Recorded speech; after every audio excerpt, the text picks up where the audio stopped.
Okay. So dito, ito ang source. Galing dito, nanggaling yan dun sa bomba, sa water pump ko. So dito manggagaling ang tubig, papunta siya doon dito. Tapos dito syempre, 'di ba? As you can see dito, sarado to. Pag yung tubo nakaganyan at nakabalagbag ito, ibig sabihin sarado yan. So mamaya ko i-explain to. Ay, may babagak na complicated pa. So dito muna tayo. May purpose yan mamaya, i-explain ko. So dito muna tayo. Galing dito yung tubig, papunta doon. Like I've said, pag ito balagbag, nakasarado. Tinatakpan niya, ibig sabihin, sinasara niya. Pag nakasunod siya sa tubo, naka-open yan. So right now, naka-open ito. Papunta dito sa aking filter. First filter, mamaya ko explain ano yan. Second, third. Papunta siya dito, then diretso pa ganon. Ito, naka-open to. So papunta na siya dito, babalik dito pero sarado yan. So dito lang yan pupunta. Ngayon, ang aking bahay ay dalawang palapag. So ito ay nakaabang papunta sa taas. Sarado to dahil wala pa akong second floor. So dito muna siya pupunta. Ito ang aking ground floor. Papasok na yan sa bahay. Okay. So bakit meron ito? So naintindihan nyo na, no? Papunta doon. Magiging ganito yung tubig niya. Dali ng tubig papunta dito. Then papunta dito, mahahati pataas and pababa. Sinarado ko muna yung taas. Ground floor lang muna ang naka-open. Okay. So bakit meron ito?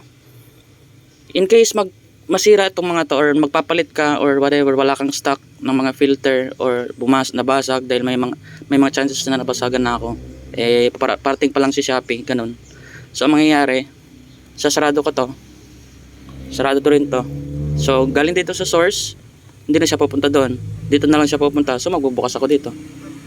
So pagbukas ko nito, ganito na lang magiging daloy niya. Sarado to. Ganun pa rin yung daloy niya.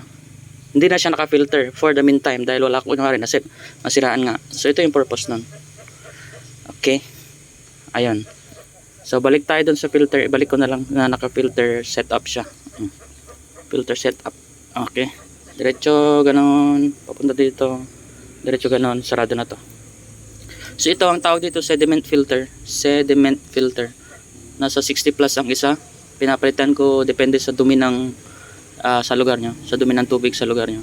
Ito, bato-bato, mga mineral stones, nasa 200 pesos. Ito na yung drinkable eh.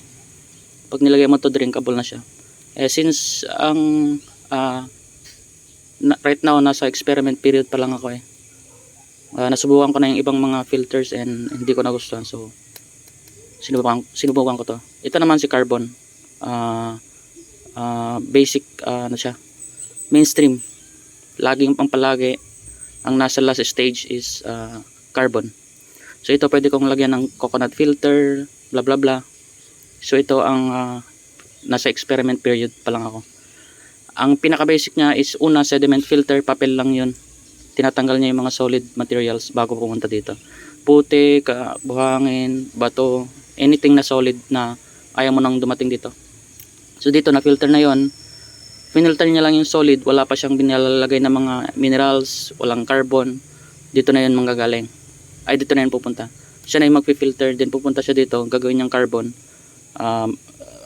Basically, ang pinaka-purpose ng carbon is tinatanggal yung odor, tsaka yung paninilaw. So, yun. Ang kailangan ko is ito, valve. Sa mga bahay natin, usually, 1/2 ang ginagamit.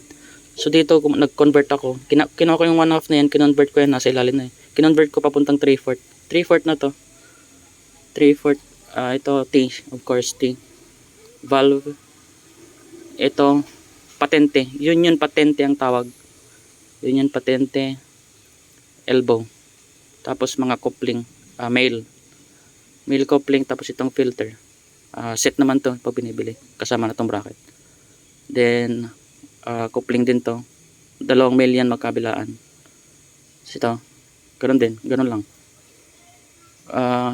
Ang purpose nitong union patente, pag tinanggal mo to, hindi mo na kailangan magputol dito. Pag nag-repair ka dito, dito mo lang siya kinakamay lang to. Pag kinamay mo to, putol yan, tanggal. Ganun din dito. So pag nag-repair ka, buong mo siyang kukunin. Di ka na magre-repair dito. Kailangan pumutol dito, tapos ibaga mo lalaman. No need. Tanggal ka lang dito, tatanggal mo na ng buo. Of course, pati mga screw. Kaya ako nag 3/4 dahil ang standard dito is 3/4. So sa mga kabayan natin 1/2 yan. Kailangan kong i-convert para pagdating dito is 3/4 na yung size ng tubo. Dahil yung size mismo ng filter natin ay 3/4. So ayoko mag-convert sa taas. Dito pa lang nag-convert na ako. Ay inadapteran ko na para malinis tignan. Pare-pares ng size. Dito na lang pala 1/2 dahil sa mga bayan natin 1/2. Pagdating dito kinonvert ko pala from 3/4. Papansin nyo manipis na siya. From 3/4 pumasok na siya sa bahay, manipis na 1/2. Standard para medyo may pressure pagpasok sa bahay.